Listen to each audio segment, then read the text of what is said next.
शक्तीपीठ महामार्गाला शेतकऱ्यांचा तीव्र विरोध आहे. शक्तीपीठ महामार्ग आम्हाला नको असं राजू शेट्टी यांनी म्हटलंय. 26,000 एकर शेतजमीन जाणार आहे. देवाच्या नावानं रस्ता आणि शेतजमिनीवर घाला अशी अवस्था आहे असा हल्लाबोल राजू शेट्टी यांनी केलाय. शक्तीपीठ महामार्गाला शेतकऱ्यांचा विरोध आहे. शक्तीपीठ महामार्ग हा आता अलीकडं अलाइनमेंट जी बदल केली आहे त्याच्यामध्ये सातारा जिल्ह्यातून मानखटाव मधून मग सांगली जिल्ह्यामध्ये तो प्रवेश करतो.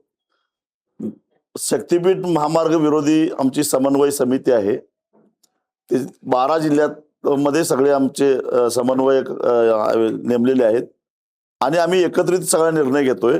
आम्ही ठामपणाने निर्णय घेतलेला आहे. मुळात शक्तीपीठच आम्हाला नको आहे. त्यामुळे तो सातारा जिल्ह्यातून गेला काय सांगली जिल्ह्यातून गेला आम्हाला तो नको आहे, कारण त्याची काही एक आवश्यकताच नाही आहे.